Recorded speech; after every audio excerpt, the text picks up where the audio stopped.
When I started preparation for this podcast during the week, I did not envision myself doing a main story on one of the shows this weekend based primarily on Lio Rush. But I feel like today I have to, because everybody is talking about this Lio Rush backstage heat situation. I didn't really know what I wanted to talk about today, and then everything just kind of snowballed and materialized and took on a life of its own. At the end of the day, how many people legitimately give a shit? And I mean this in no disrespectful way. How many people legitimately give a shit about Lio Rush or the whereabouts of Lio Rush, if Lio Rush is going to be released from the WWE? I would say a very, very, very, very small percentage of you actually give a shit about Lio Rush. But like I said, this entire story has taken on a life of its own. And I want to go over and give you guys the full story, reported by Sean Ross Sapp of Fightful.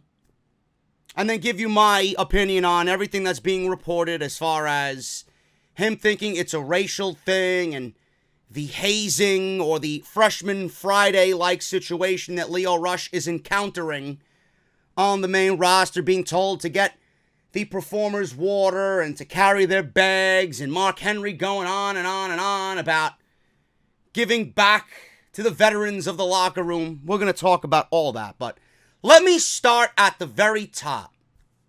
Now, it was a situation that materialized from last week. There were reports of backstage heat that WWE has Lio Rush in this situation where he's out of the locker room. He's not looked at by his peers as, a part of the team. There was a reported situation on Finn Balor where Lio Rush was bringing his wife and whoever else to the rehearsals for WWE during the show or before the shows. And he got into an altercation with Finn Balor. Finn Balor told him that, you really can't have your wife here, and it's not really what Mr. McMahon wants. So that was squashed, and Sean Ross Sapp actually went out there and tried to get the real story behind everything that's being reported. He gave Lio Rush a platform to pretty much express his side of the story. Now, during an extended Twitter thread, Lio Rush responded to rumors of backstage heat and issues with his co-workers. Over the past week, several stories have emerged detailing Rush's deterioration of his reputation backstage. During this thread, he singled out Fightful, who reached out both before and after said tweets by Lio Rush. My issue has never been with Bobby Lashley, Lio told Fightful. Being with Bobby has helped both of us out tremendously. It's given me speaking confidence I didn't know I had. I never was a promo guy on the indies, but being with Bobby made me a promo guy.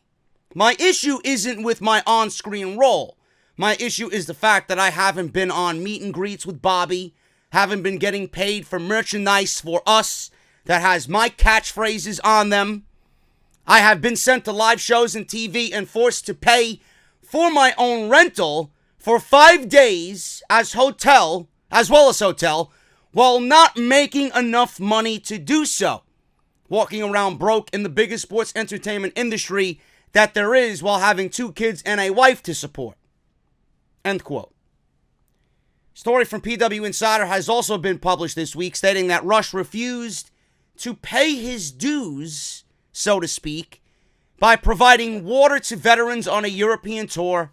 As is the case with many main roster rookies, Rush would address that as well.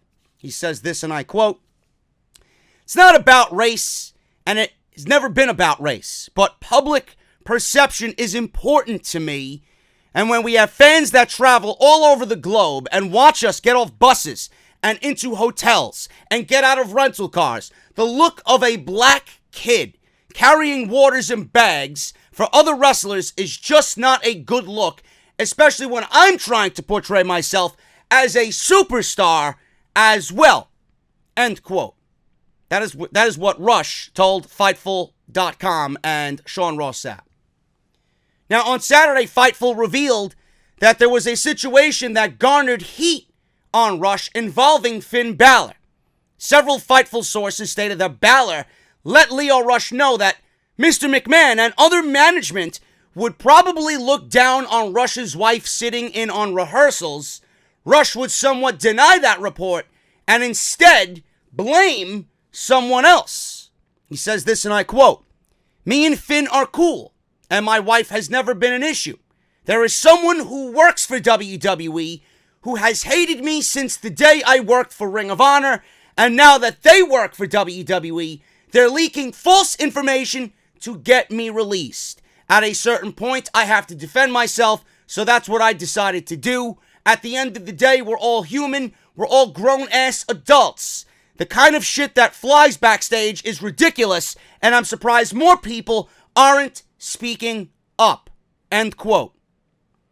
As far as Leo's disappointment with how the wrestling media covered this story, he opened up about that and the way that he'd like to see things handled. He says this, and I quote, "These sheets should spread positive messages to the world, but they only want to spread false, negative reports to damage someone else's career. What's wrong with spreading the truth? Thank you for reaching out to me, and I appreciate you for doing that. I honestly do. I've never been about the BS or politics or anything else rather than showing up to work, doing my job, and providing for my family. I grew up in the worst parts of DC, and certain things that I was taught will always stick with me and why I've gotten to where I am now in life. I realize that people will talk regardless of how much positivity you try to push out into the world." End quote. So as you see, Lio Rush did a fair share of speaking out on this during the week. It's also worth noting that WWE typically doesn't provide wrestling websites with talent interviews or breaking news stories, as is often done. When a source that originally contributed to the report of Rush's heat read the select story with Rush's words, they said they didn't think that he was a bad person, instead arrogantly oblivious to what a WWE gig requires. So right there, that ending line right there is what I want you guys to remember. So it was reported as of yesterday, while I was recording part 1, Lio Rush rejected a 5-year WWE deal, tells WWE after saying no, to release him and send him back to the Indies. Now, Lio Rush might not be coming back to the main roster anytime soon. You never know if Vince McMahon could end up changing his mind, but right now, Lio Rush appears to be done on the main roster. There are plenty of reports going around about Lio Rush's backstage heat in WWE, and he has openly tried to refute them the best that he can with the Fightful Select report by Sean Ross Sapp. However, there are a lot more people saying that things aren't working than saying everything is okay. PW Insider reports that Lio Rush was actually offered a 5-year contract, reportedly worth $300,000 in total. It's not $300,000 a year, it's $300,000 in total over 5 years. However, he turned it down while asking for double that number. That's mistake number 2. That is a pretty big power move, especially seeing how he would be asking for almost $100,000 more than WWE offered the Revival if that offer from WWE is per year. I'm assuming it is $300,000 in total over 5 years. So that's where Lio Rush stands right now. Now, Rush's claims are interesting, especially since WWE sources have claimed with this story that Rush was offered a new 5-year contract that was said to be in the $300,000 range, but turned it down, instead, according to multiple sources, asking for double that number. It is also noted that Lio Rush has told WWE to let him out of his WWE contract. His wish is to show WWE what he's capable of outside of the company. Now, reports have stated that Rush has, on at least one occasion, instead suggested that the company release him so he can show them what he could accomplish outside WWE. Clearly, this is ever developing, and as more information is made known about his ongoing situation, I will keep you guys updated. It seems it could be open season for people to come forward about Lio Rush at this point, so things might end up getting very interesting as far as Lio Rush is concerned. There's a lot that's going on here, man, and I don't know Lio Rush in any sense of the word. And I have my opinions on this as well, which I jotted down throughout the course of yesterday afternoon and obviously today before I actually hit record on the podcast. Just like any business, pro wrestling is a dirty game. I know. I see it. I'm around it. I hear it. Pro wrestling is a dirty game, a game in which everyone looks out for themselves with really no regard for anyone else.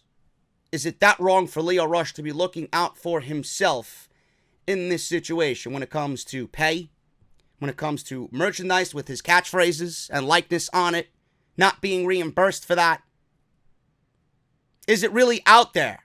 Is it really out of the realm for Lio Rush to be asking for these certain things? The answer is no. Now, I don't think he's in a position to ask for double the amount of money for the WWE contract that they offered him. That's a little ridiculous. And I think well above where he sits as far as status goes. But I'll get to that in a second. Now, I don't listen to many podcasts anymore. I listen to a select few. But there are some on a major scale that I used to listen to, like Jim Ross, and I used to listen to Stone Cold Steve Austin and Chris Jericho.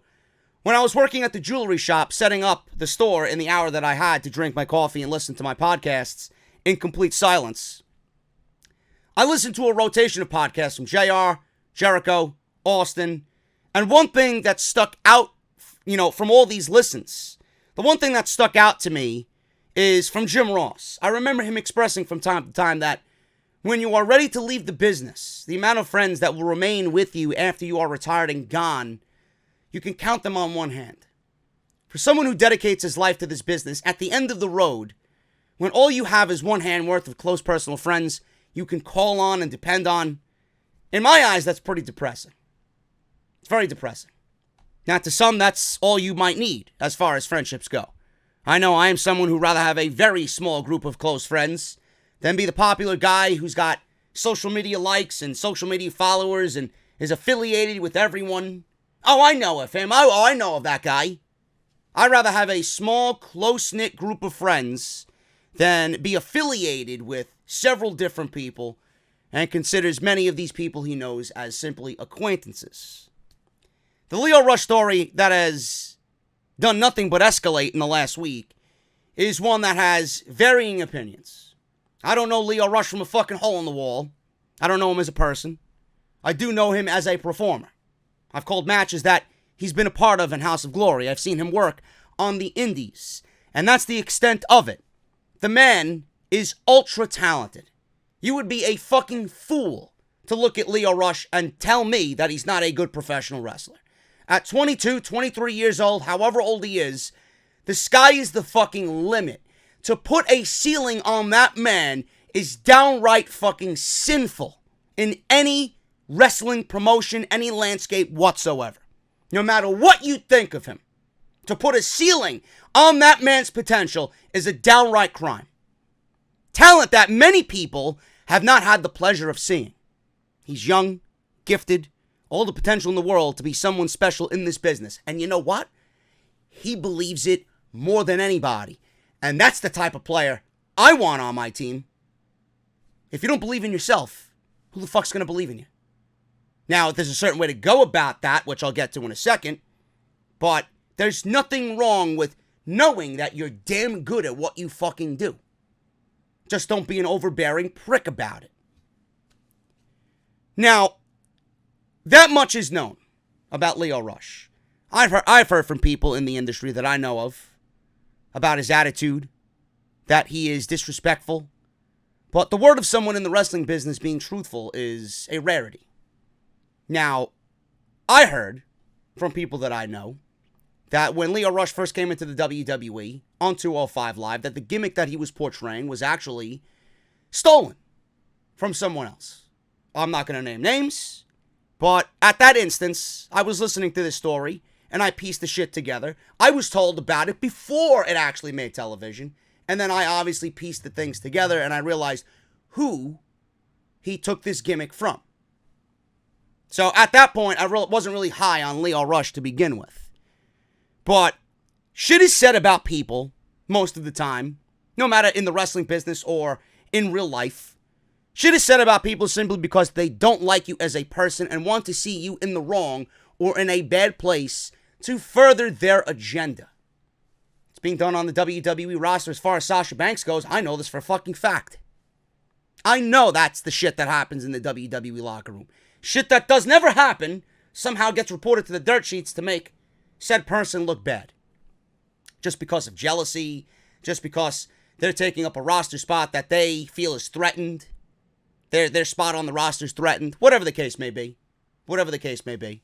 Or if you're coming up and you know Sasha Banks or anybody's out of favor with management, you're going to do everything you can to get them out and worsen their position so that you can sneak up and take said position. It happens in every line of work. Wrestling is a dirty business. Certainly wouldn't be the first time it's done, or the first time, like I said, I've heard about it firsthand in WWE. No matter what your stance is on Lio Rush, I think we can all agree that there are two sides to every story. We really don't know what is going on internally behind the walls of WWE, but at the end of the day, there is being humble and there is being someone who knows how to respect. If you respect, then respect will be given right back to you. In most cases, not all the time, but most cases. Lio Rush is someone who by appearance is looked at in a WWE light to ultimately fail on the main roster. I don't need to go over the reasons why. You could simply look at him, and in many people's eyes, he does not look like a professional wrestler or your version of a professional wrestler. Wrestlers like Lio Rush have a very short lifespan in that company for obvious reasons. It is just a simple case of not understanding your talent, and when you get it, not knowing what to do with it. Lio Rush didn't even make a dinner reservation in NXT, and he was immediately brought to the main roster on 205 Live, soon after that paired with Bobby Lashley. It was because of WWE's negligence and faults that Lio Rush was paired with Bobby Lashley. Bobby Lashley has been nothing short of a creative failure on the main roster since his return, and WWE figured that they have a character in Lio Rush that is cocky, brash, arrogant, and maybe that was what was needed to bring some personality out of Bobby Lashley, because Bobby Lashley had none of his own. Bobby Lashley was dead before Rush even came into the picture. It was never a right decision. WWE seemingly tossed this guy around in a few different roles to see what fit for him, and one day, someone in the company liked the appearance of Rush and Lashley together, or liked what Lio Rush was doing on social media, and together, they ended up as a permanent act on Monday Night Raw. It didn't make it right, but clearly it made someone in the back very happy. That's why he was on Monday Night Raw. What was the end game? What was the relationship with Bobby Lashley? Was it going to last forever? No. This relationship was inevitably going to come to an end. And then what was going to happen to Lio Rush after this relationship with Bobby Lashley was over? Back to 205 Live? You give this man a taste of the main roster, he's going to want to prove to everybody that he belongs there, because once you are given that position without actually working for it, you're going to develop some type of mentality where you think you deserve, but at the end of the day, you don't. You gave him a taste of the main roster. He's going to want to prove to everybody that he belongs there, and the more he doesn't get the opportunity, the more the ego will present itself, and the more it will present itself, the more he's going to rub people the wrong way. It didn't work out for him. WWE has created an environment for Lio Rush to expect and not to work for it. That is how I see it. I believe if Lio Rush remained in NXT, the values that they teach down at the PC in Orlando, being around Triple H and his team, that alone would have done him wonders. Throwing him to the wolves because of WWE's creative failures has ultimately led to Lio Rush, that we are hearing about right now, in the dirt sheets. Again, we don't know him or the real story, but people love to take things as gospel, run with it, and find some weird and twisted satisfaction in seeing someone struggle and fail. Lio Rush made a mention of being hazed by the locker room, being told to carry luggage and get water for wrestlers as they come through the gorilla position. Now, I understand that some places have this hazing process for newcomers. I never understood the hazing process. We went through it in high school. I went through it. You went through it, I'm sure. This Freshman Friday situation. It was never written anywhere on the calendar or posted on the bulletin board. It was something that was a preconceived notion by those higher in status than you in the same school that you're attending. It was something that was made up by these people with seniority to bully those beneath them for whatever reason, just to simply get satisfaction out of seeing somebody suffer and get upset. Or maybe it was done in very rare cases to make you a little bit more hard-shelled and have you end up better for it in the end, which I don't think anybody went through Freshman Friday doing that. It was meant as a way to torture and bully people. I remember when I was in high school and Freshman Friday was a deal, people were shitting on me by sitting on the cheese bus, on the school bus. I'd sit there minding my own business, wanting to go home. People would take my bag, throw it around the bus. People would take the headphones off my head while I was listening to my Walkman. People would make fun of me about the music that I was listening to because it blared through the headphones. It was ridiculous. People turning my sweater inside out.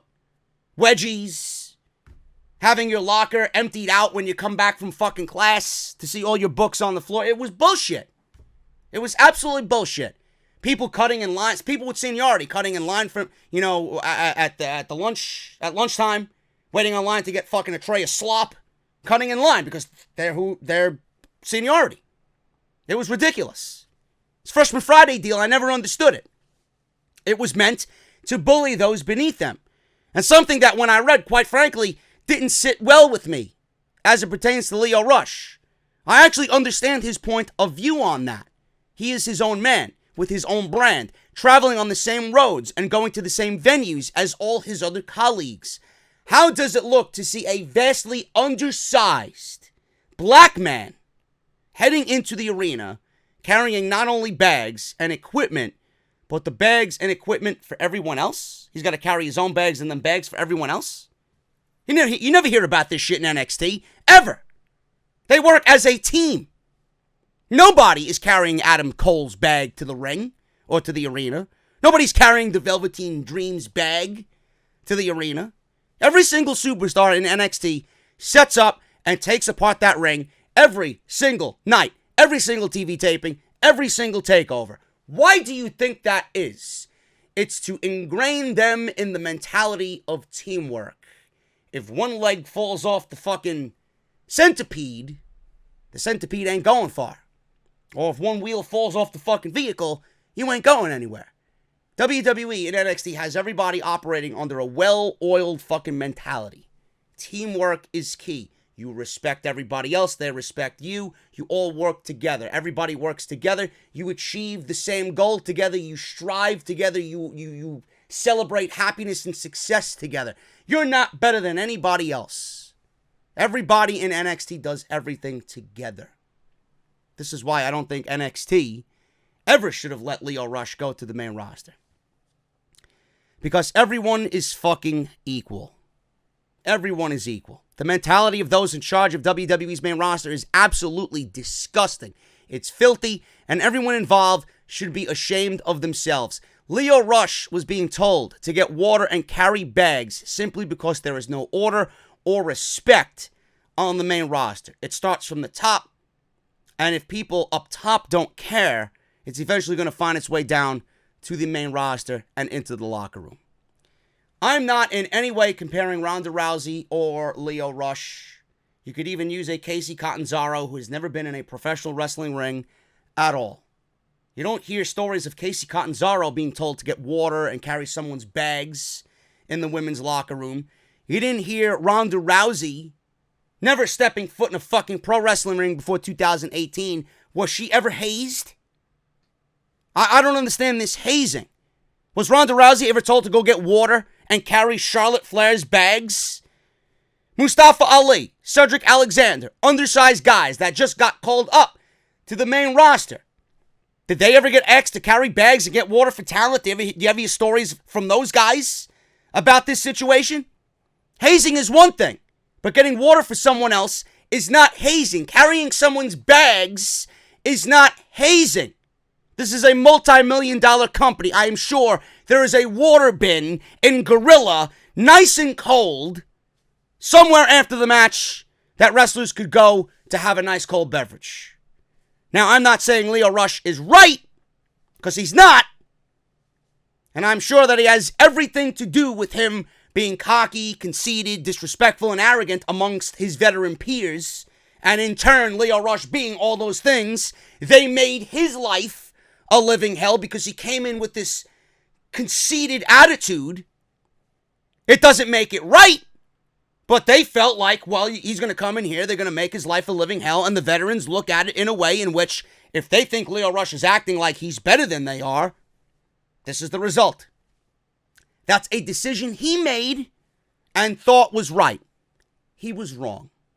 All I'm saying is he certainly has a right to feel and say whatever he wants if he feels uncomfortable. If he feels uncomfortable, if he feels something is going against his morals or beliefs, or he's being disrespected in that way, he has every right to speak up on it and say what he feels.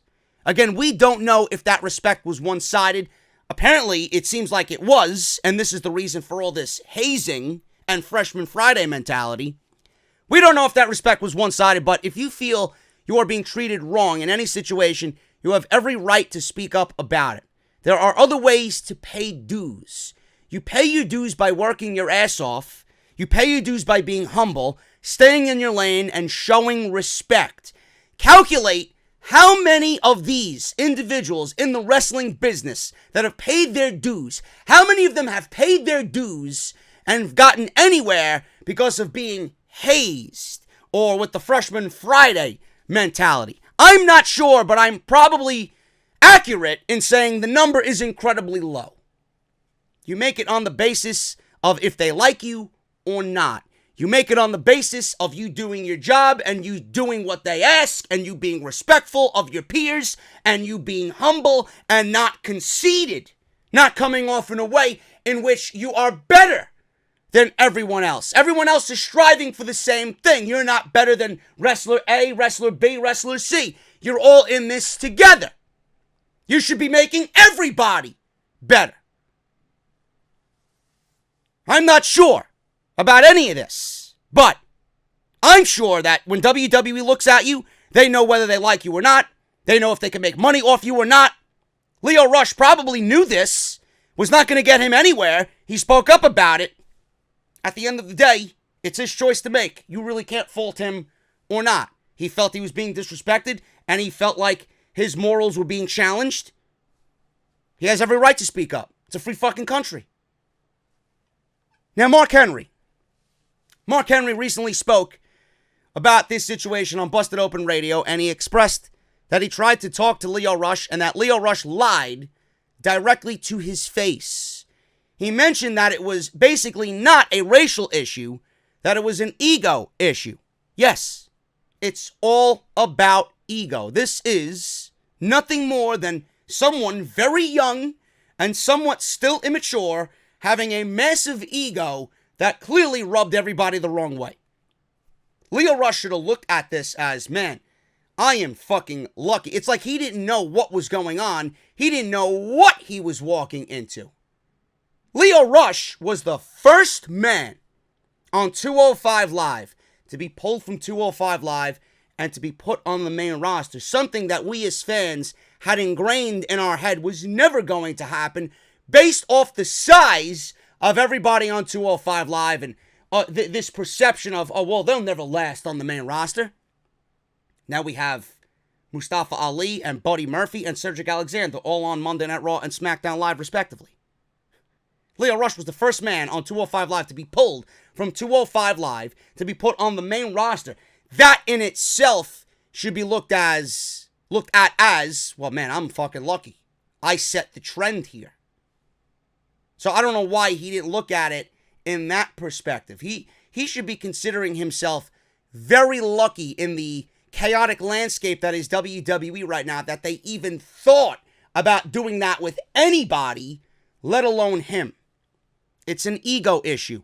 Lio Rush was given something too quick, and everything went to his head too fast. He didn't go through the learning process. He didn't go through being humbled down in NXT. He went right to the chaotic nature of the main roster, basically walking into nothing he had no idea about.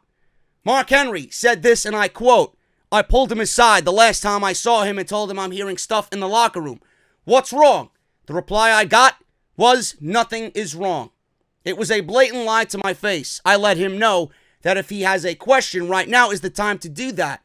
You're likely not going to run into someone who knows the system like I do. He didn't do that. He lied to my face. Sometimes you have to talk to people that know more than you do." The WWE Hall of Famer then discussed how Lio Rush's backstage problem in WWE has nothing to do with race because it's all about ego. It's not a race issue, Mark Henry says. It's an ego issue. Who are you? Nobody is exempt from being respectful to the business and paying homage to the guys drawing money. We all have done it. Steve Austin did it. The Rock did it. You're better than The Rock? Get the hell out of here. End quote. I don't like, that's a one-sided statement. That's a one-sided statement. Nobody is exempt from being respectful to the business. The man who's running the fucking business is not respectful to the fucking business. You're telling Lio Rush to be respectful, meanwhile the man running the fucking company disrespects us every fucking week. That's a bullshit fucking statement. Then he wants to go on and say, well, he's claiming that Lio Rush is unable to pay for his car rentals and his hotels. Then he goes on to say Lio Rush should be more responsible with his money. And I believe, someone correct me if I'm wrong, Mark Henry says he doesn't know how much money Lio Rush makes. So how the fuck can you tell him to be careful with his money? Meanwhile, you don't know how much money he's really making. Maybe he can't survive on the main roster with what he's being paid. We don't know if he's still making the NXT minor league contract that they're giving him. This is why they offered him such a big fucking deal for $300,000 a year. Now, Lio Rush is in no position to be asking for double the amount that WWE offered him. He hasn't done anything to even prove that or deserve that. But he's got a point. Jim Ross, not too long ago, mentioned that WWE is giving out $500,000 a year contracts for people to just sit in the back and do nothing, to simply keep them off the streets and not go to AEW. You don't think Lio Rush knows that?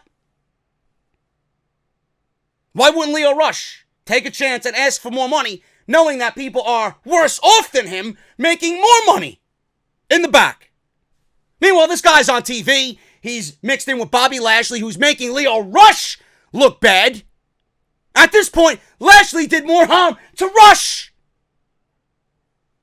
Rush is on TV. He's got the microphone. He's got to have the responsibility of getting Bobby Lashley over, who's got as much charisma as a box of fucking thumbtacks. Bumping with Braun Strowman. In the ring with Braun Strowman and taking bumps and doing this and doing that. And he's not in right to ask for more money, knowing that he's doing that and some fucking bum in the back is sitting in catering, stuffing his face with fucking green beans, making $500,000 a year? Get the fuck out of here, man. Common fucking sense. And then at the end of it all, he asks to be released. If this man is causing this much headache, get rid of him, along with everyone else you find no value in. It's either going to end in one of two ways. Rush is going to stay and get buried, or they release him. And in WWE's mentality right now, they're going to keep him on the roster so that he doesn't go somewhere else and prove everybody wrong. Because at the end of the day, WWE can't look like the fucking creative failure that we all know they are. Get rid of him.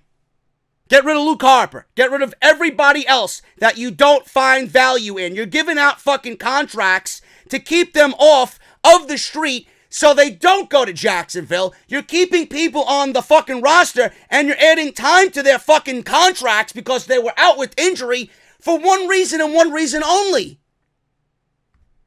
You're telling these talents, fuck you, you ain't going anywhere. They get older, the time dwindles for them to be in the ring, and then it's time wasted. Time and money wasted to go somewhere else and do what they want to do. Knowing that they're going to make another company better because of WWE's fucking failures. At the end of this all, it is all about ego. It is all about being humble. It's all about being respectful. And it's all about respecting everybody else that you are sharing that locker room with. Clearly, Lio Rush has no respect for anybody else. Now, we don't know him again. We don't know who he is as a person off of what we see and what we read here.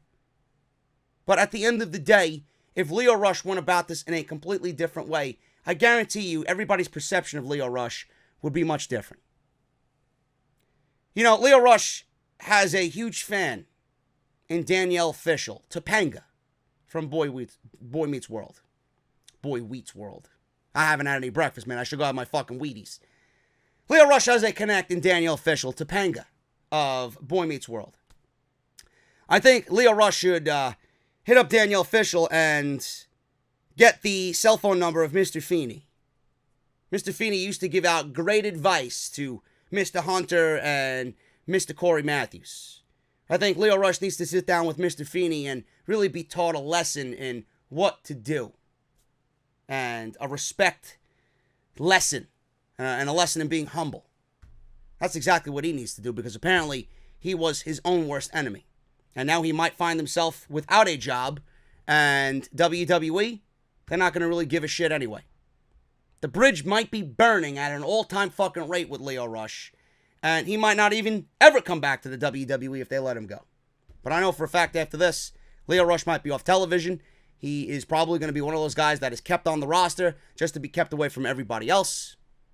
And it's a damn shame, because the guy's got so much talent, and I hate seeing talented individuals squander away all that talent for the sake of being fucking egotistical and not respectful.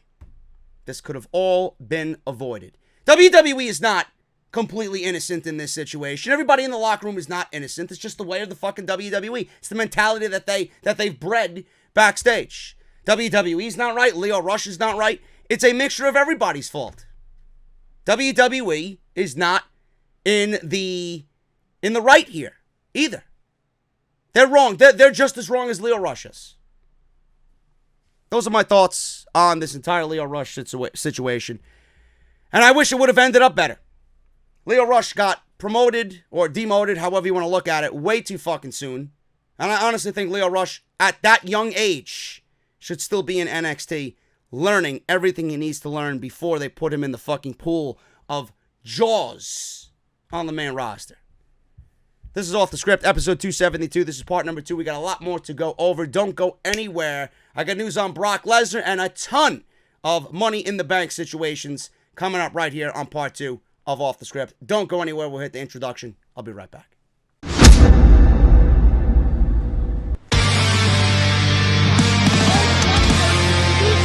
Delete! This is mine.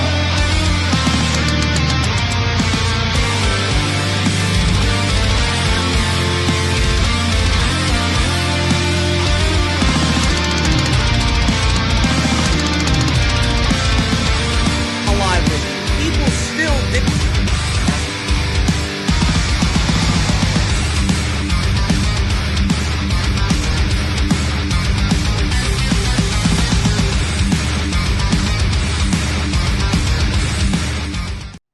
What is going on, guys? Thank you so much for joining me here on the podcast. It is episode 272, part number 2 of Off the Script. This is Saturday, May 4th, 2019.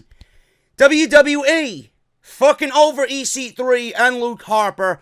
What WWE, most notably Vince McMahon, what they thought of Luke Harper and what they did to EC3 and Drake Maverick and the new gimmick that was pitched for them. Canceled. I'll tell you what happened with that. When WWE decided to send Carl Anderson and Luke Gallows to Monday Night Raw in the shakeup. Speaking of the shakeup, we could be looking at a brand new way WWE looks at the shakeup next year. Brock Lesnar, why he retired from the UFC and why he will be back sooner rather than later. And Dominic, Rey Mysterio's son, could find himself in a WWE ring soon. We'll figure that out today right here on the podcast, man. Make sure you guys follow me on social media. JD from NY206 on both the Twitter and the Instagram. Hit that subscribe button. Turn on that bell for all notifications. Patreon.com/JD from NY206. If you guys want to support the podcast through the Patreon page, it is optional and completely up to you. It is the only way to get exclusive content not available on YouTube. So that is patreon.com/JD from NY206. If you guys missed this week's videos, man, make sure you guys go and check out everything that you might have missed.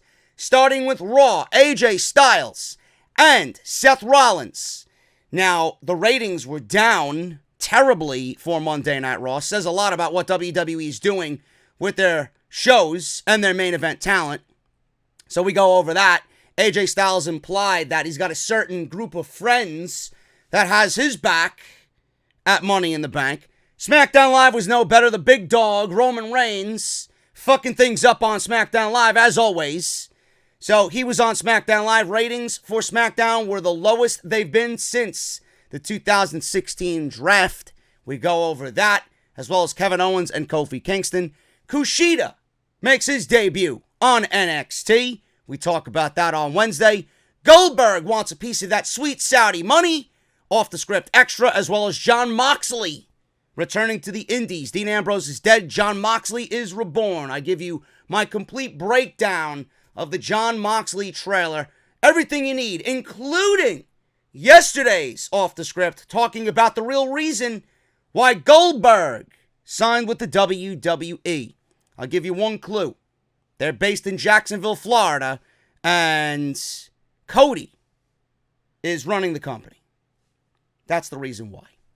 AEW is the reason why Goldberg is signing with the WWE, man. So those are all the videos that you might have missed. Go and check them out. Link will be in the top right corner. That annotation. Drop it down. Everything you need will be right there. Gotta plug them, man, because they're paying the bills. Harrys.com/script. Harrys.com/script for your free trial offer. $13 trial value set is yours for absolutely free. Now, why Harry's? Why do we do anything? Why do we do anything?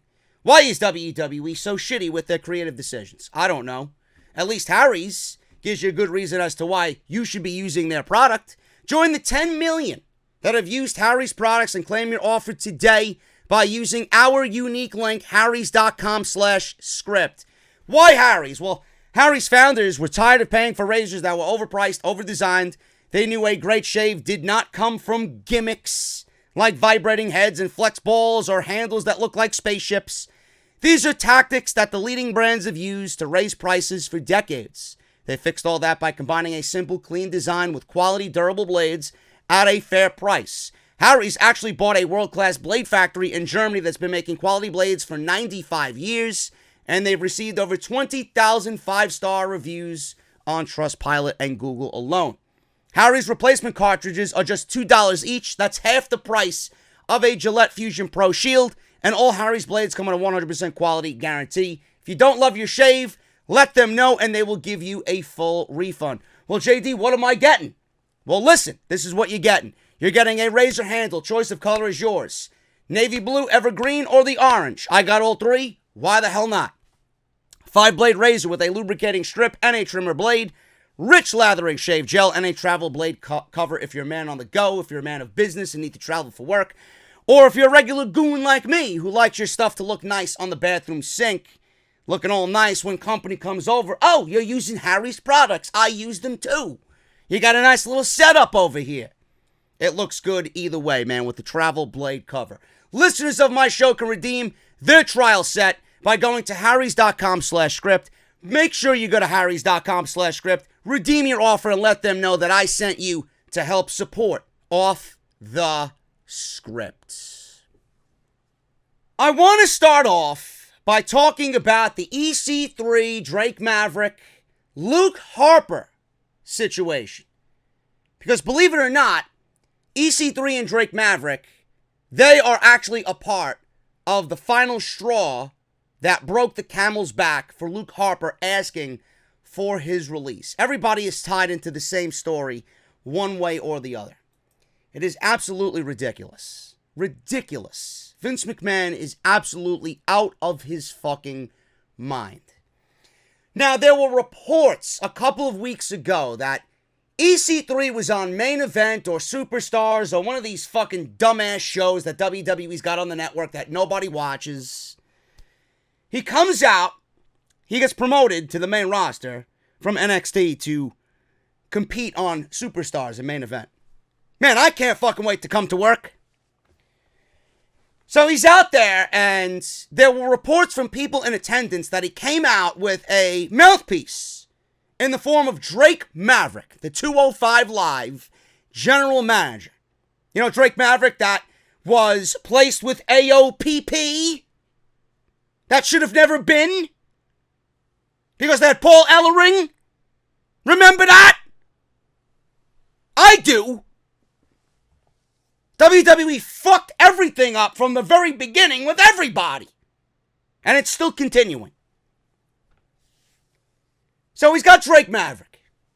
People were like, oh, they were a pairing in TNA. This could be good. This could be exactly what EC3 needs. Now, upon first look, you figured that EC3 was the perfect guy for Vince McMahon. Fucking built like a Greek god. He's got a great look. Somewhat decent in the ring. I mean, he's not great. He's not going to blow anybody away. But the guy's got charisma.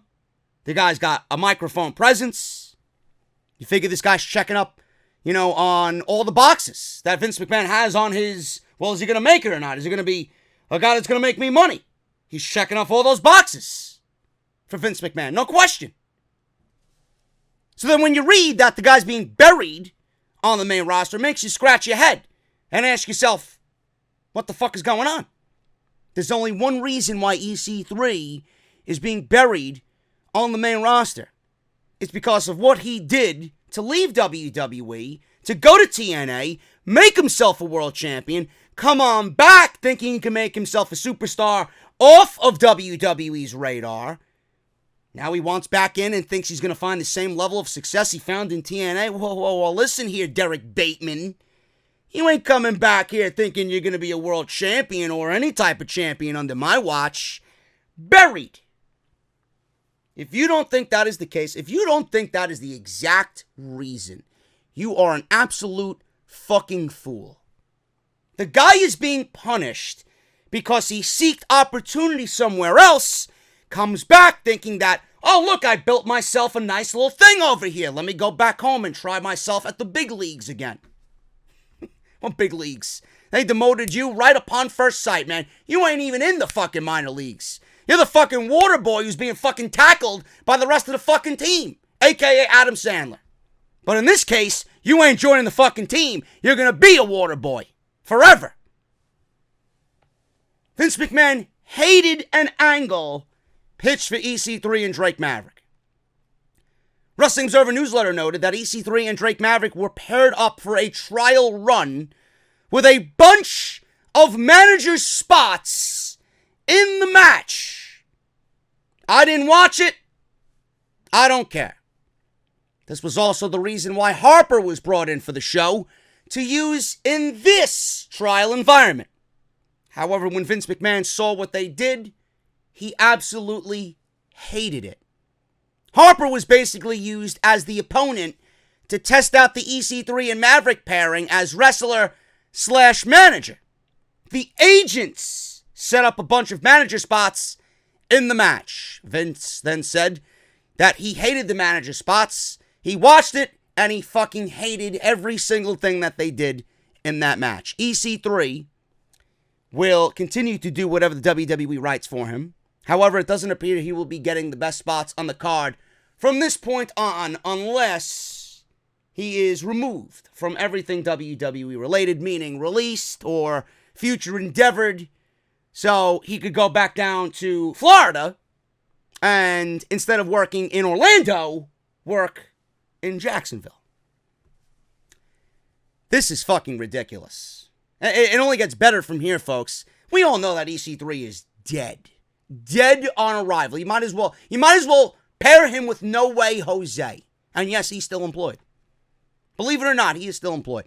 It only gets worse. Harper was a part of that match, okay? Now, the agents produced these spots. These men were told what to do by the producers/agents in this situation. So, this all led to the final straw for Luke Harper requesting his release. Not only was Harper a part of this fucking shit show with EC3, Harper was brought in to work this match with Drake Maverick and EC3. Harper then was not used after that situation. The Wrestling Observer newsletter notes that the final breaking point for Harper seemed to be the fact that Vince McMahon had no plans of putting him on either roster during the Superstar Shakeup. Vince McMahon has his own way of looking at things, and the Wrestling Observer newsletter noted that Vince McMahon doesn't get Harper. This has not helped matters whatsoever. That's not even the worst part, folks. That is not even the worst part. Oh my God.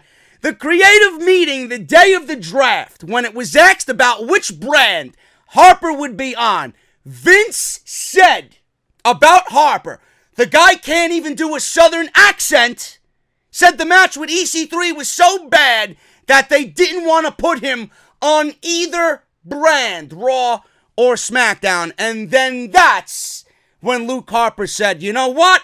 Fuck it. I'm asking for my release. It was said that a person close to the Luke Harper situation stated that Harper just needs to get out of WWE, which is what he's been trying to do before Vince McMahon stopped him via a written notice saying that he would not be granted his release. Harper might... Oh my God. Harper might be sitting at home for quite a while if WWE doesn't plan on using him, which is not where he wants to be at all. 39 years old, Luke Harper. I thought he was a lot younger. His career needs to be making him money, and he could strongly benefit from getting his name out there. However, that doesn't seem to be in the works at all right now. Where do I even begin with this, man? Oh, man, this is a joke. This is a fucking joke. This man needs to be removed immediately. He needs to be removed immediately from his position of CEO. First of all, I don't even want to spend so much time on this because we all know this company is fucked. But I want to drop at least a couple of doses of logic on you. First of all, it was the agents and the producers who booked Luke Harper and EC3 in the match that they had on Main Event or Superstars, wherever this thing took place.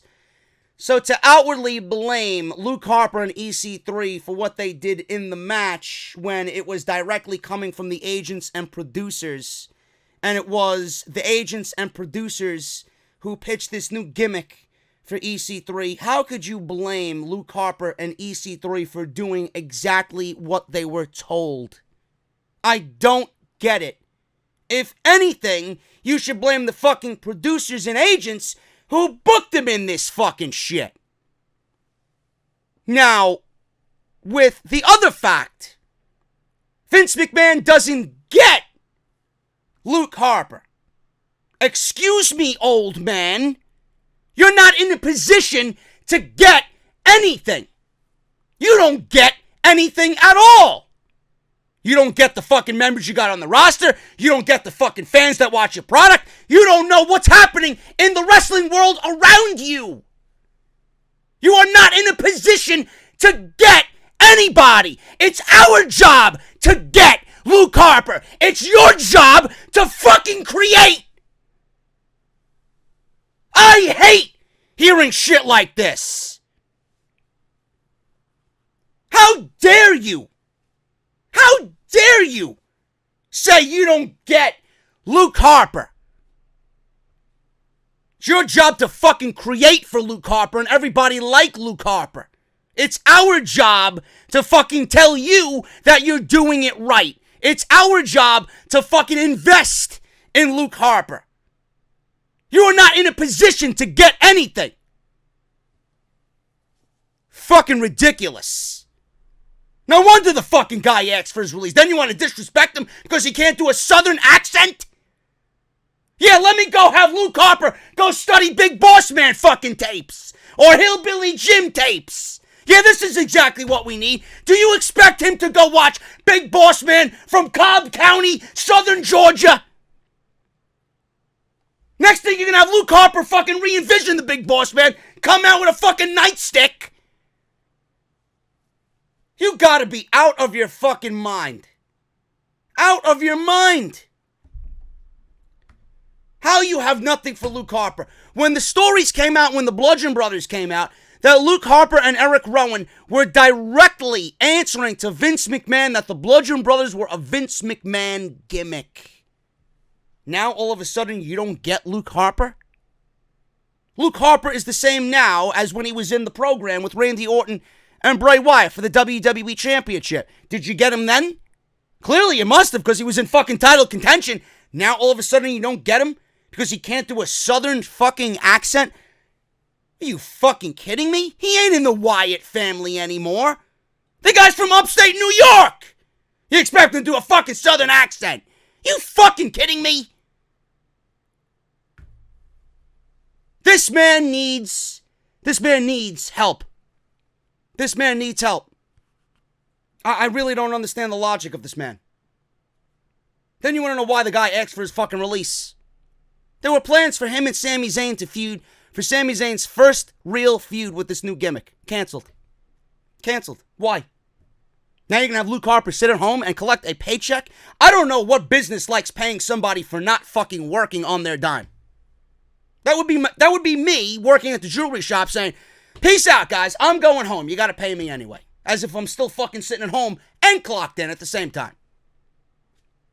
I don't understand what company's going to pay someone to sit at home and not utilize them to the best of their ability in the time that you got them. You don't want Luke Harper to go anywhere. You're giving him every reason to go everywhere else after his contract is up. Southern accent, canceling feuds with Sami Zayn, pretty much telling him in the most demoralizing fucking way, yeah, we don't have a fucking roster for you. You're not on Raw or Smack. Well, if that's the case, put him back down in NXT. Give him to Triple H then. You don't want to do it because that's what's going to make him happy for the remainder of the year that he's with WWE. WWE won't do that. They'll find every which way to fuck you. An absolute disgrace. Disgraceful human being is Vince McMahon. Why? I would love if a WWE official is watching me. I swear to God, I pray someone's watching. I would love for someone to reach into my DMs and ask me why you brought up EC3 if this was what you were going to do with him. Why? I'm not the biggest EC3 guy. I was never an EC3 guy. But I know when there's potential. You pretty much took this guy from NXT, which he didn't do anything in. You brought him to the main roster to bury him. Why? Is this what you do with talent? This is what you're going to build your rosters around.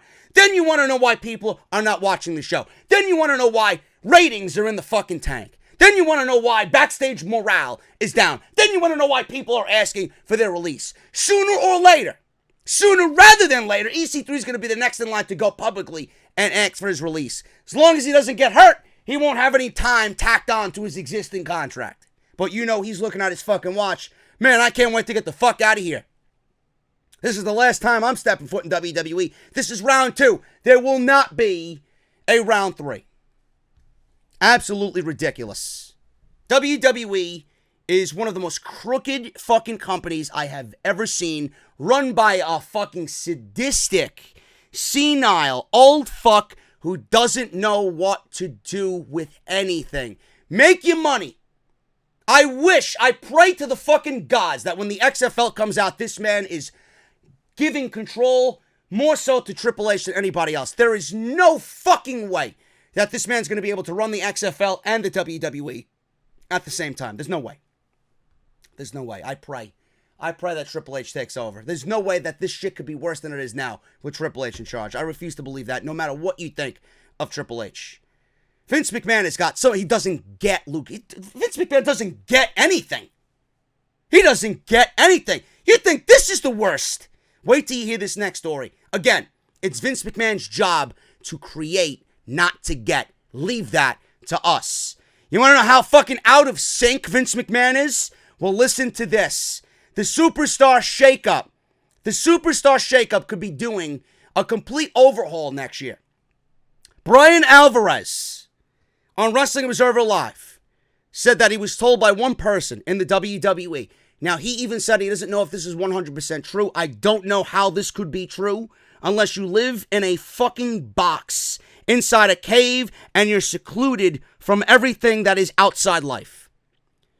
But apparently someone might have smartened Vince McMahon up to what a real draft looks like, so things could be a bit different next year. I've been saying this for 3 years now. The shakeup is nothing more than WWE in a snow globe. You take it, you shake it, and where all the fucking snowflakes land, that's where the superstars land. Do you know how ridiculous and illogical it looks to watch Monday Night Raw and you seen AJ Styles on SmackDown and then have him show up on Monday Night Raw? And here's the best part. They don't even explain to you. Well, a trade was made, a trade was brokered between the shows. Nothing. Absolutely nothing. Gallows and Anderson come over from SmackDown Live to Monday Night Raw. No mention of it on social media. They just show up with no explanation. Samoa Joe. We all figured because we're smart. He was on the same brand as Finn Balor. Balor got drafted to or shaken up to SmackDown Live with the Intercontinental Championship. We as fans logically realize, well, we can't have two mid-card titles on the same show, so I'm assuming if Balor moved, then Joe's moving to Raw. But in that same time frame, Andrade got moved back to SmackDown Live. Zelina Vega got moved over to SmackDown Live. Aleister Black got moved over to SmackDown Live. Comes Samoa Joe to Monday Night Raw with Cesaro. You'd think they would have explained what had happened there? No explanation. You'd think it would have been easy for them to go about, oh yeah, there was a trade brokered between Raw and SmackDown that sent Andrade, Zelina, and Aleister Black over to SmackDown for Samoa Joe and Cesaro. Nothing. Absolutely nothing. I quote, someone told me that somebody showed Vince McMahon the NFL draft after the shakeup and all of the pomp and circumstance and how they built everything up and what a giant deal it was. And apparently they're going to do things differently next year. End quote. So you mean to tell me that Vince McMahon doesn't know what a fucking sports draft looks like? Really? And this is the man you have running your fucking company. This is the man that doesn't get Luke Harper. Apparently he doesn't get life. He doesn't get mainstream. He doesn't get what people are into. He's in his own fucking bubble, living in the prehistoric era, and the only man that he's going to listen to is the fucking senile voice up in his head. Maybe next year's Superstar Shakeup will have a little bit of a spectacle behind it. Clearly, it needs to be changed because this was the lowest rated show, one of the lowest rated shows of the entire year, down several thousand from last year's shakeup. Clearly, it wasn't enough for people to tune into this year. It wasn't important enough for people to go out of their way and watch. And more on social media, I'm hearing people that I am in contact with on a semi-regular basis, how they're disenfranchised with the product, how they don't rush home to watch Monday Night Raw or SmackDown Live anymore. And sometimes they leave it on as background noise mainly. And when they are watching the show, they're not really paying full attention to it because they just don't care. That they're falling out of love with what's going on because WWE is slowly but surely ruining the entire fucking process that is watching wrestling on Monday and Tuesday nights for a lot of fucking people, and they don't realize it. They don't realize it. This is why I'm so happy that I did that video yesterday, 45 minutes to open the show yesterday, where we talk about changing Monday Night Raw and SmackDown Live for the better and what I need to see changed to make the shows fucking interesting. If you guys didn't go and see it, please go listen to it. It's a barn burner. I will say that. I've been saying this for years. WWE needs to make the shakeup in a way that offers a real sports-like presence and It needs to be logical. Trades. NXT needs to be involved. Bringing up from NXT, if you can bring up from NXT, you bring down to NXT. NXT UK needs to be involved in it. All aspects of their brands, 205 Live, need to be involved in it. And they need to go about making things make sense before we even get to next year. Merge the women's divisions. Merge the tag team divisions. So it's easier on you in the end. It's easier on everybody in the end. All you need to do is shifting the main event and the mid-card talent, and you don't need to go about moving women from Raw to SmackDown and SmackDown to Raw and tag teams here and there, just making everything uneven and chaotic. If you want to bring up, you take one and bring them down. That's all you got to do with that. And then you shift and trade and draft. Everybody's up for grabs. Make your shows feel important. You got the dual fucking shows on Survivor Series, Raw and SmackDown. Make that Raw versus SmackDown match mean something. The winner of that match, the brand that wins that match, gets the first overall draft pick in the draft. Simple. It's fucking simple. The brand that wins the most at Survivor Series gets an NXT draft pick. One. Simple. I don't get why they can't have fun with what they're doing. Everything is vanilla ice cream. Spice the fucking show up, man. You got all these tools. And you got all this talent to make things feel so much fun. More fun than it is. And they don't do anything. I don't believe that story for 1 second. There's no fucking way that Vince McMahon does not know what an NFL, an MLB, an NBA draft does not look like. There needs to be a fucking draft. Legit. Between these shows.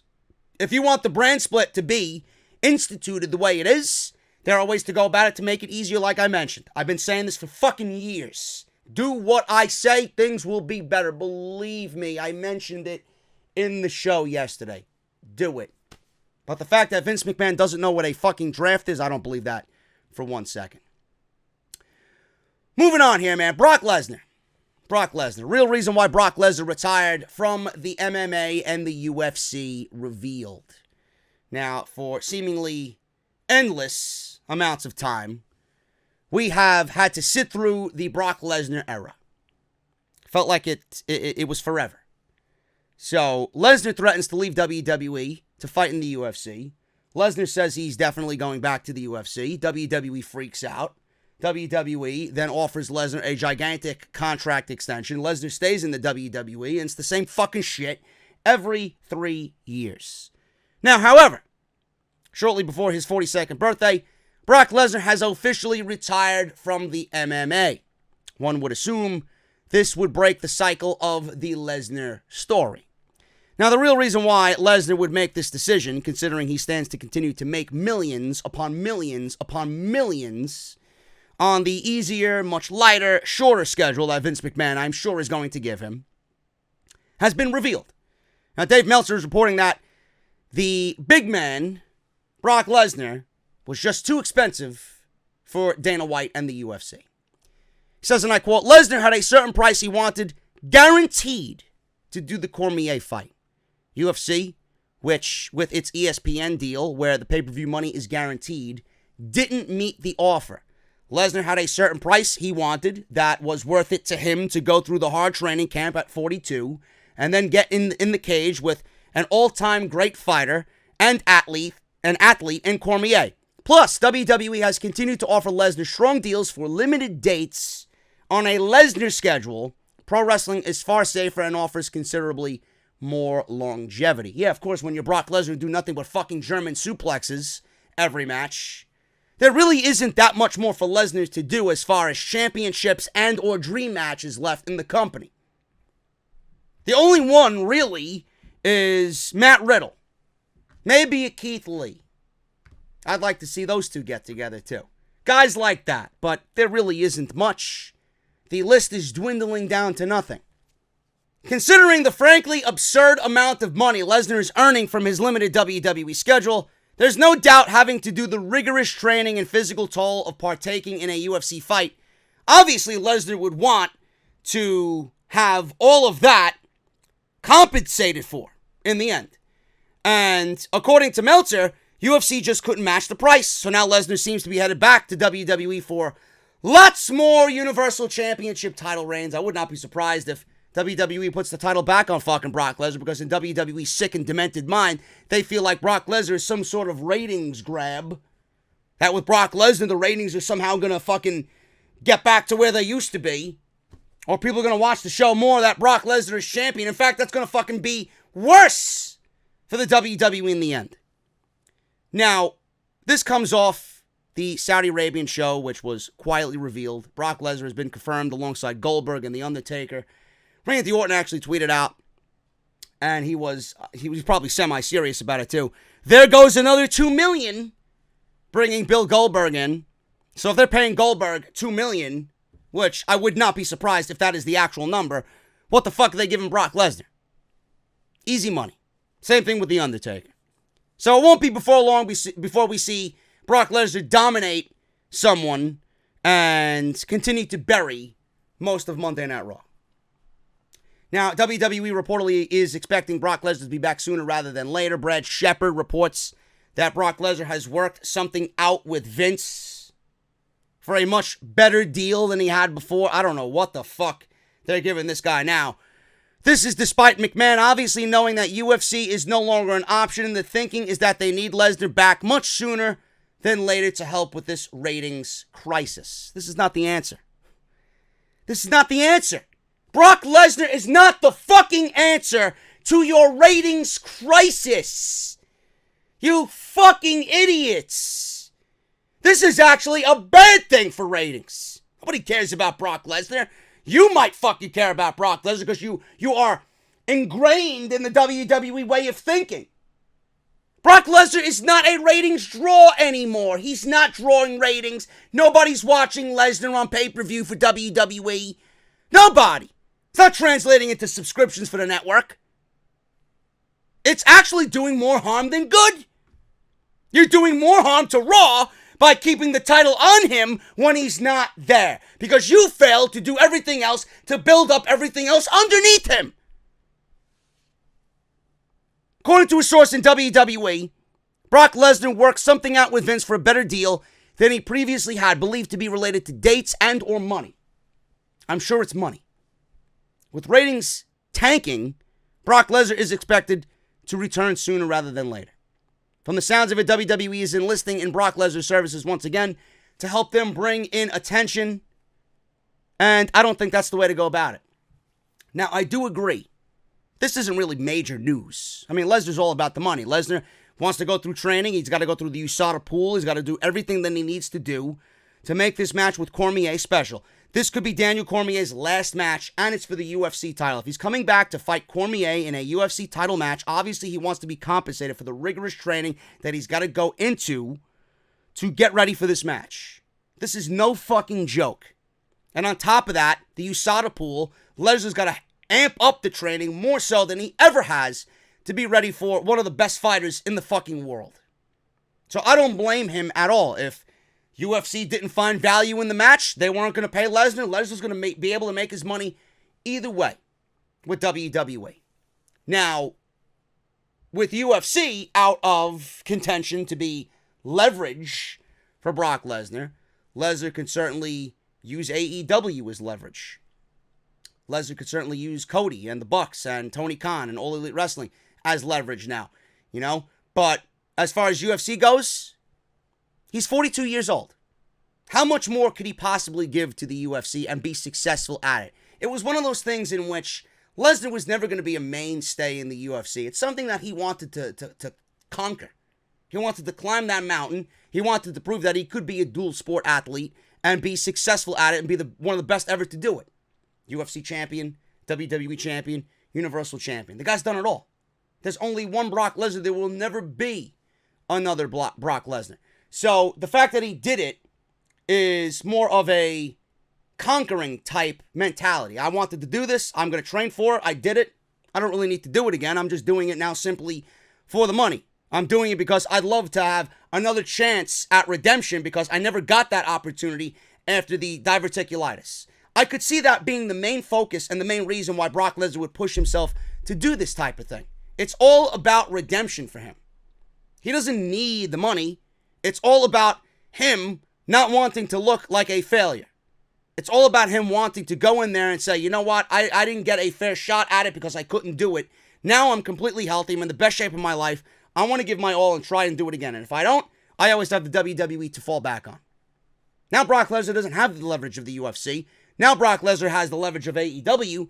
And this is probably going to be just as good, if not better, than the UFC for WWE. Because WWE will pay out the ass for Brock Lesnar not to go and talk to anybody in All Elite Wrestling. UFC is not a detrimental company to WWE's bottom line. But All Elite Wrestling is. You're not going to see WWE wrestlers, leave and ask for their release to go to the UFC. WWE is very worried about All Elite Wrestling. And if Brock Lesnar even entertains the idea of going to All Elite Wrestling, the smoke signals will go off and Vince McMahon's going to throw whatever he wants at Brock Lesnar, whatever he has to at Brock Lesnar to keep him as a WWE guy. So this is not really surprising. It's not major news. Lesnar retired from the UFC because they weren't able to meet his price tag. WWE gave him what he wanted. Better deal as far as money goes and dates. I'm sure it's both. And like I said, the leverage of AEW is going to be far greater than the leverage that he had with UFC. And Lesnar coming back is not going to solve the ratings crisis. It will not. Lesnar, if anything, will be a mere band-aid on the WWE ratings. That's all he is. There's not much you could do with Brock Lesnar, and there's not much you could do to get people interested. It's the same shit over and over and over again. Nothing is new. Unless you come with Brock Lesnar in a completely different light and book him in a way that we have not seen for the last 6 years, nobody's going to be interested. But the fact that he's in WWE, at least Vince McMahon could sleep easy on that, knowing that he's not going to be discussing any business with All Elite Wrestling. Moving on here, man. Make sure you guys go get your t-shirts. JD's Elite, bonfire.com. Link is down in the description. Own one of the top-selling t-shirts in the YWC and become one of my elite members. The number one selling t-shirt, not only for this podcast, but one of the top-selling t-shirts in all of the YouTube wrestling community. Our official store, bonfire.com. Link is down in the description of this very video. And if I'm going to be in Las Vegas, I better be seeing you guys out in Vegas on the Vegas Strip for Double or Nothing All Elite Weekend. Right there wearing JD's Elite, man. Link is down in the description. Bonfire.com to go get your JD's Elite. When WWE decided to move Luke Gallows and Carl Anderson to Monday Night Raw via the Superstar Shakeup. When was it, folks? When was it? Well, the WWE Superstar Shakeup, number one, was still ongoing 3 weeks after it ended. Goes to show you what WWE is doing internally. Chaotic nonsense. PW Insider is reporting that WWE made the call to move them over to Raw the night of the shakeup, but was not announced to the fans until Monday's episode this past week during their entrances on the show. Man, I don't understand. They had plans to move them the night of the actual shakeup. And WWE sat on them for 3 weeks until they made their entrances this past week on Monday Night Raw. Just because they are on Raw doesn't mean their contract status has changed. They are still reportedly waiting out the remainder of their contracts without an explanation of anything. They don't really need to explain anything to anybody, and they don't have any intention of re-signing with the company. The Good Brothers lost their debut match back on Raw. Of course they did. To the Usos. Jimmy and Jay signed new WWE contracts, so that should give fans a clear indication about how the WWE is operating. You sign, you win. You don't sign, we humiliate you like the Revival. After all, like I mentioned on yesterday's show, they embarrassed the Revival on purpose after reports came out of them rejecting multi-million-dollar contracts from WWE. It's no secret that the contracts of Gallows and Anderson are slated to expire, with them expecting to depart and go right on down to Jacksonville in September when their deals are up. It was added in the report that there has been no change in their contractual status with the WWE, thus the plan to finish up with the company is this fall. And here I am thinking, well, they got to be moved to Monday Night Raw for a reason. And I'm giving you every fucking reason in the world why WWE would go out of their way to try and keep these guys, because they don't want anybody, no matter how they've been used, how little they've been used. WWE doesn't want anybody going down to All Elite Wrestling. And the club, Gallows and Anderson, have kept their mouth shut. They threw away the fucking key, locked the door. They're not saying a goddamn fucking word. They're not asking.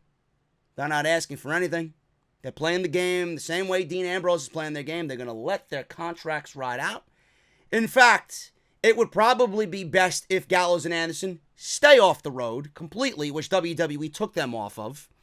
It would probably be in their best interests to not go anywhere near Monday Night Raw and wrestle for the sake of injury, because if you get injured, WWE is going to say, well, you're not going to be released when your contracts are up. We're going to add another 6 months on top of your contract.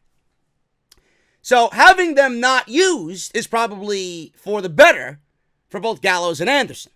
Now, I did fantasy book a situation why Anderson and Gallows were eventually moved to Monday Night Raw.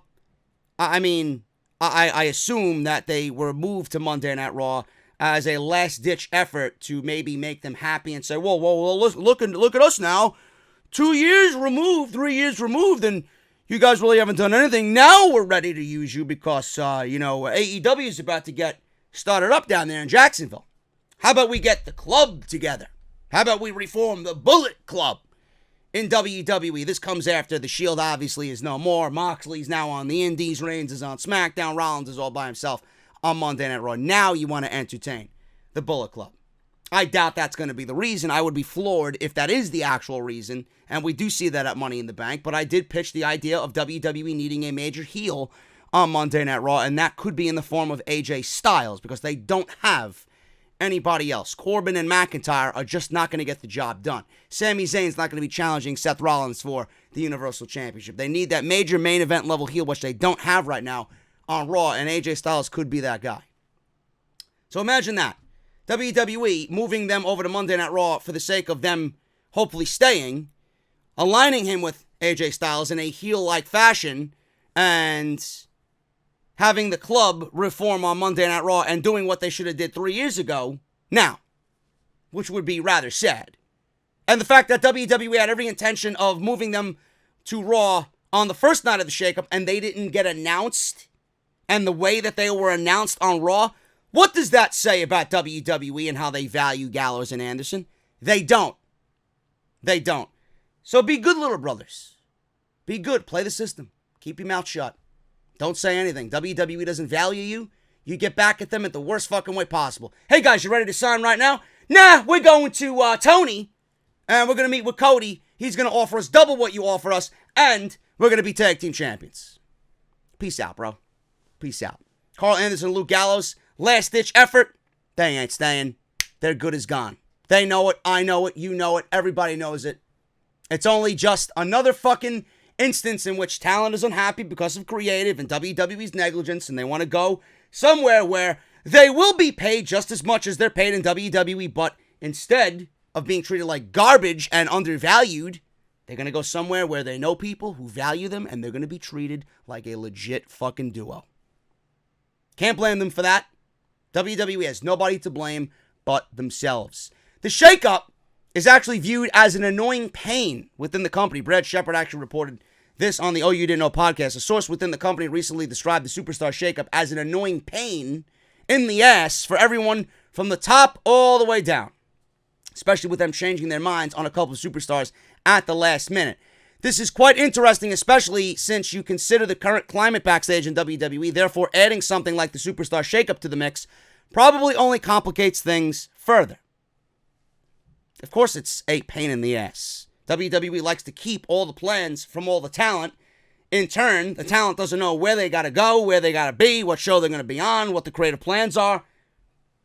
How is that inviting? How is that a good day at the office? You don't know anything until you walk through the fucking curtain.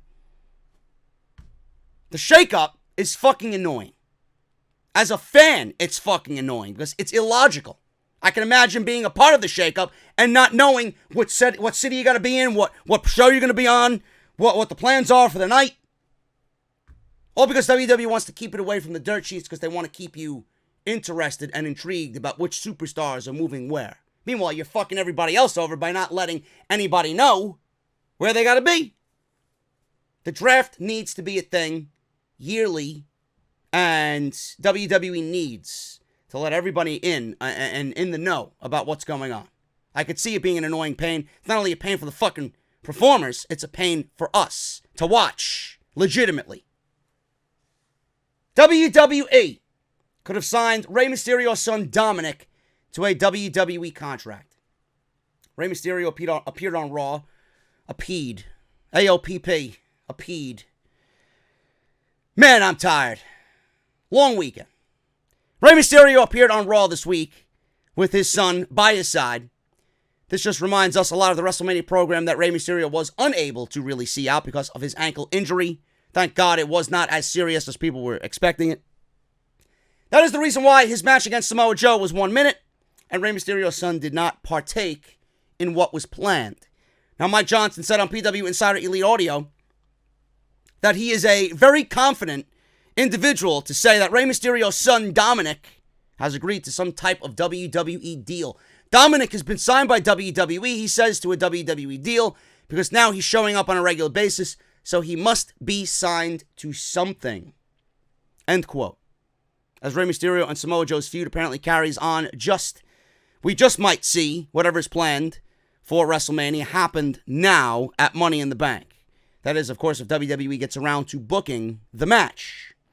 The Wrestling Observer newsletter also noted on this story that Rey Mysterio has plans to introduce his son as a wrestler. Mysterio has obviously an angle set up with the idea of introducing Dominic as a wrestler. Mysterio also registered a very interesting trademark recently, which led a lot of fans to believe that Dominic was preparing for his in-ring debut. Things could get very interesting because Dominic was trained by Lance Storm, so he knows not how only to take a bump, but he is said to have a much more powerful moveset than his father. So don't expect him to do many flips, but Dominic can still apparently do some work in the ring. Pretty interesting, man. I'm not excited about any of that whatsoever. I'm being perfectly honest with you. And I go back to stating this when I talked about Rey Mysterio. I love Rey Mysterio. I think he's great. I just think he had more appeal away from the WWE. There was more interest in Rey Mysterio when he was doing something else. WWE simply brought in Rey Mysterio for the simple fact that they brought in everybody else to keep him away from a Ring of Honor or a New Japan or, in this case, an AEW. They knew what was going on. They got lucky. They got lucky that they got Mysterio when they did. And he's not going to All Elite Wrestling. Because you know for a fact he would have been right there with Jericho getting an exclusive deal with All Elite Wrestling.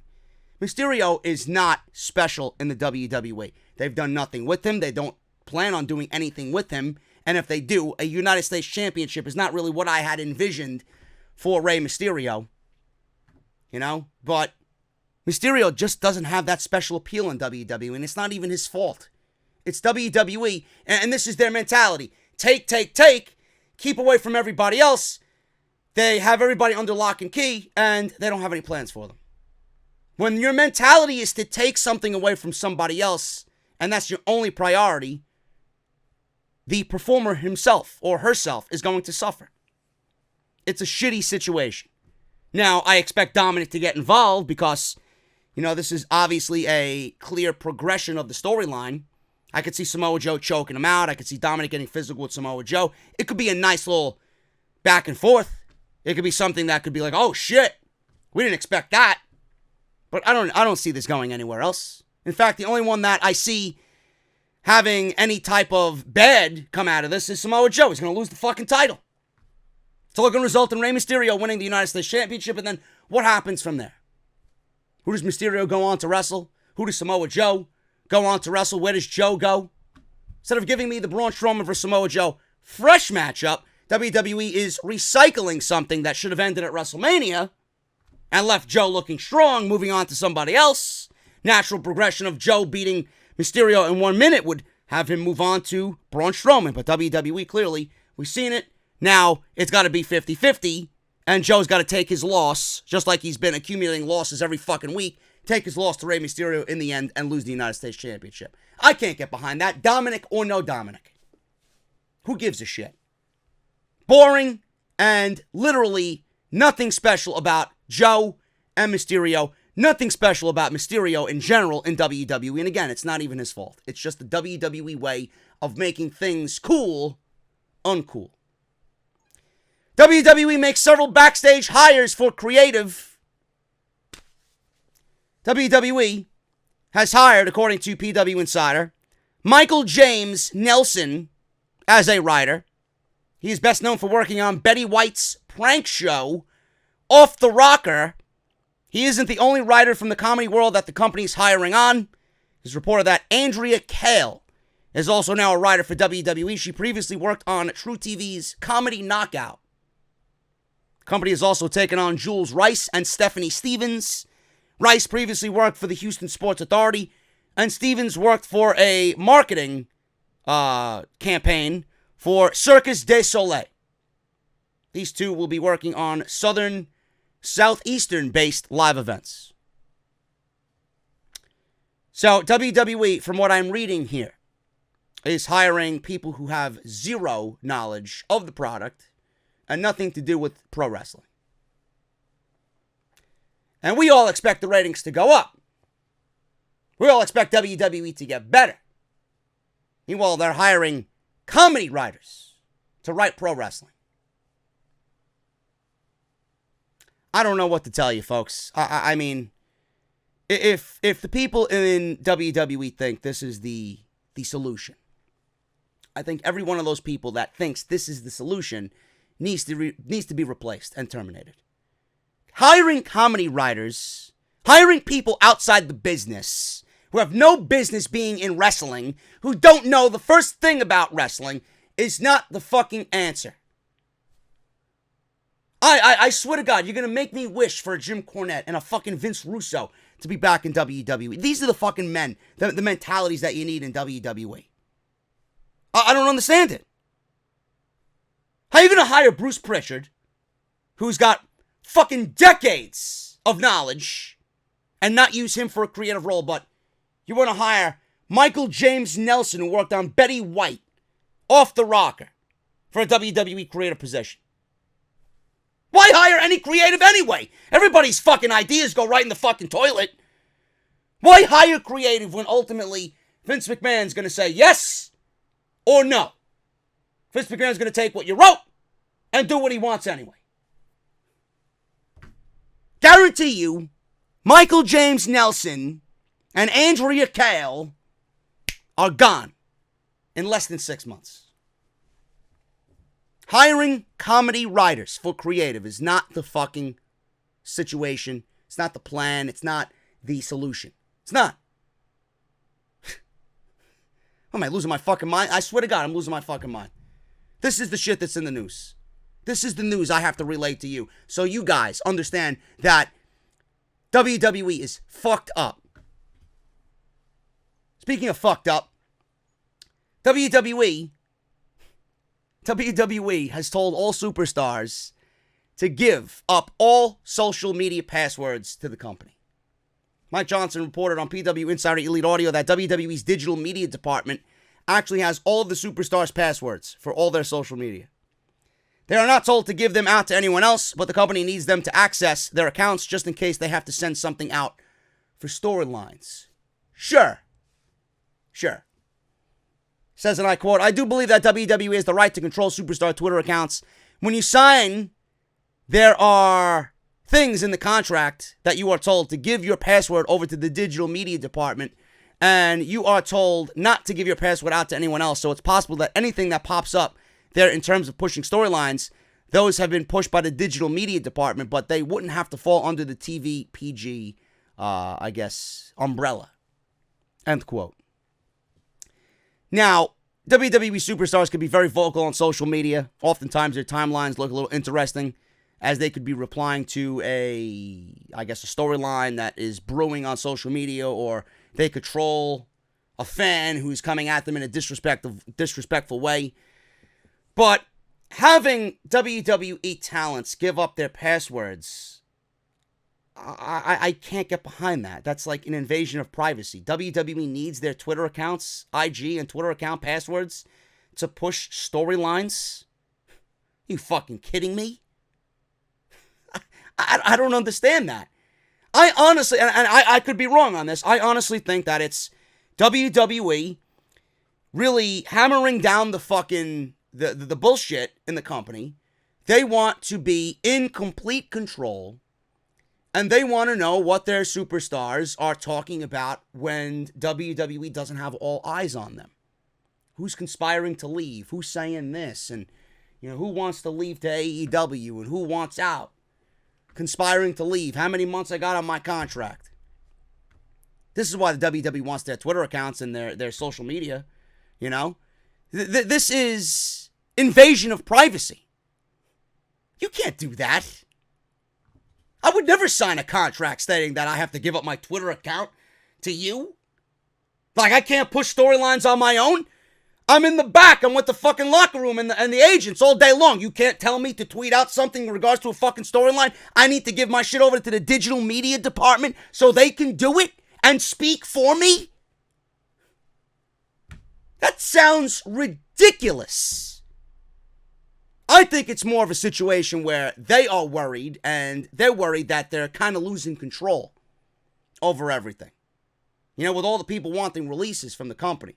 They feel like they're losing control as far as that's going. That there's too much leniency on social media. So WWE, when they feel like they're losing control, they have to bring the hammer down and be like, no, we're going to change this. We need the passwords. We need to be in control. It's just a backup in case we need to sell a storyline or push a certain storyline or a certain agenda through your social media. I don't buy that whatsoever. WWE is slimy. They're crooked. And I would not agree at all, ever, to give up my social media. At all. WWE locker room atmosphere is crazier than the reports suggest. Now, obviously, this is the feeling that we all get, but it is actually something that was reported by several sources this week. And it's crazier backstage in WWE than anyone would ever believe right now. The backstage atmosphere has a larger portion of superstars who want to leave than WWE wants people to know about as well. The scripts are changed all of the time, and sometimes it gives superstars very little time to prepare for something new after being ready for another type of segment. They also don't know when they might have something switched around, so people have to start, all over again after being given something, a certain something, and then told they have to do something else, and they got to start from scratch all over again, to a point where it's being made into a joke, not knowing how early their segments are going to be. It was also told to several sources that the company has been able to keep a lid on most of the craziness about everyone wanting to leave and all of the heat and the drama. Some stories have been released to the public, like the Lio Rush story, but the fact is that we will never likely know the entire story of exactly what is going on backstage and how crazy it is backstage in WWE. This is not even news. We all know this. We can watch Monday Night Raw and feel that it's crazy. I've had people reach out to me that know things that happen in the WWE, and they've told me, just based on what they hear from me, in my opinion, they back my claims up without actually being there for the company, or working with the company. They tell me how fucking crazy and illogical everything is, that WWE doesn't prepare. They don't think, that they put shit on television without actually thinking what is going on, constantly changing things around, making everybody fucking suffer in the end. It is ridiculous. It is absolutely ridiculous. That's no type of atmosphere that is welcoming to a talent. You want your talent at your best, or at their best, for your sake, in the end. How could you send the talent out there that's fucking stressed beyond belief because of what he's got to memorize, what he's got to do, plans change, he's got to go back to the drawing board. I memorized this, now I got to memorize that. I was getting ready to wrestle this guy, now I'm wrestling this guy. Now I'm not wrestling that guy, now it's a tag team match.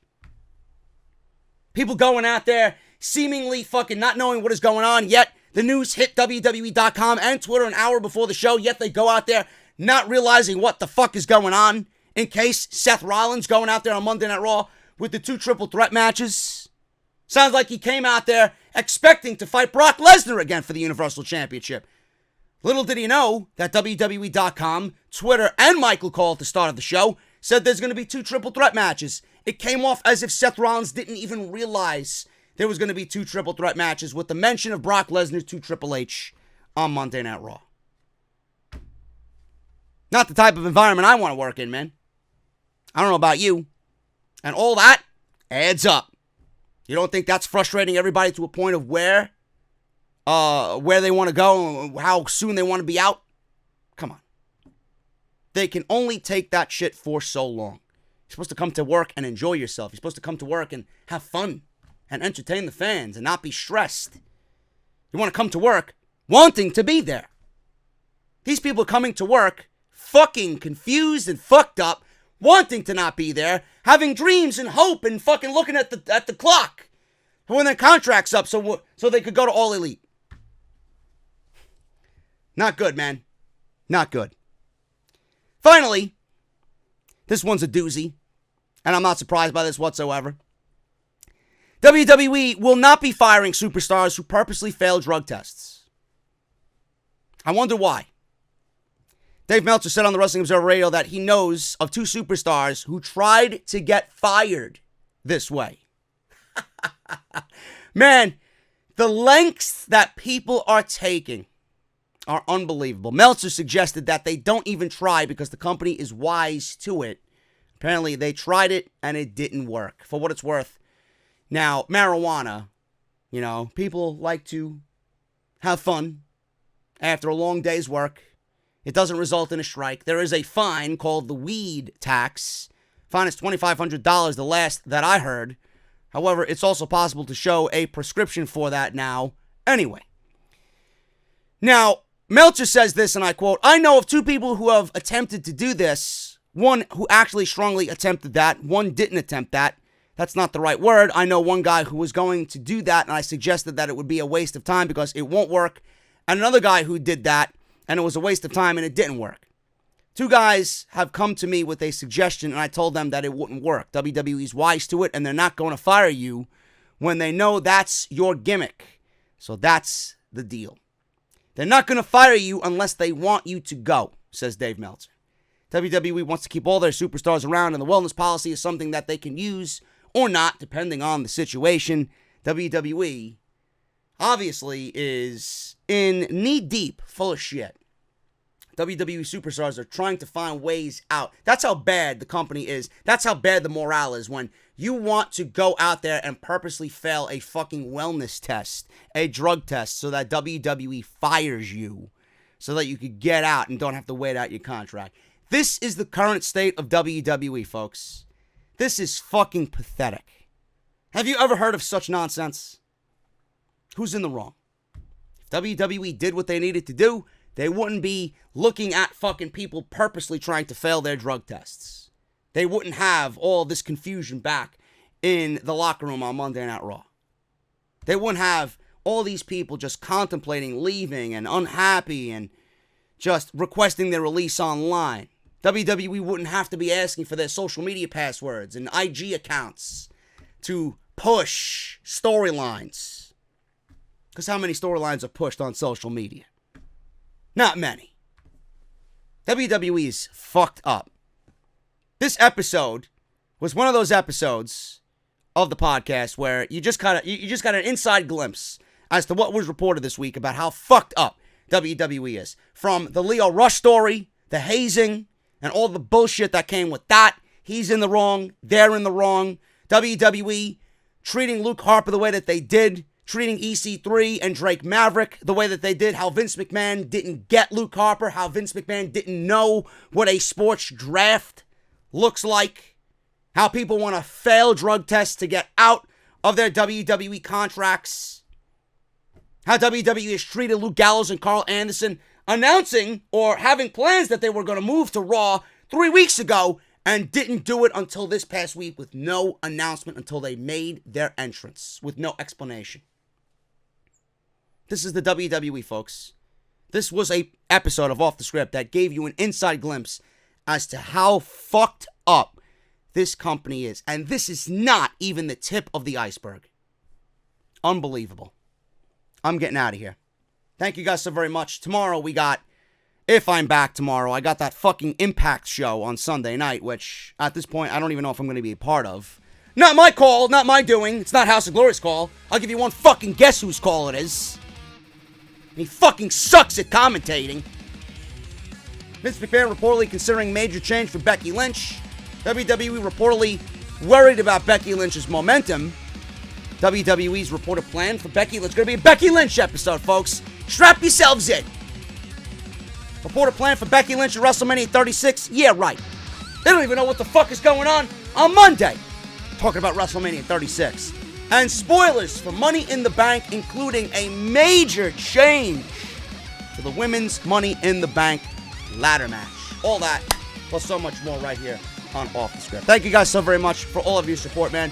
Please follow me on social media at JD from NY206 on both Twitter and Instagram. Hit that subscribe button down below. Turn on that bell for all notifications. Patreon.com/JD from NY206. Harrys.com/script. JD's Elite. Bonfire.com. The link is down in the description below. And go check out this week's videos: Raw, SmackDown, NXT, Off the Script Extra talking about Jon Moxley, and Off the Script yesterday, Part 1, talking about the real reason why Bill Goldberg signed with the WWE. All that plus so much more on yesterday's show, including a 45-minute cold open that tells you exactly how I would book and fix Monday Night Raw and SmackDown Live. Thank you guys so very much. I will see you all the next time I'm here, whether it's Sunday or Monday. We'll talk about the rest of the news this weekend right here on Off the Script. Until then, guys, take care. Thank you so very much, and I will see you right back here for more news and rumors on the WWE. Have a great weekend, and I'll see you guys back here when I see you. I'll talk to you later.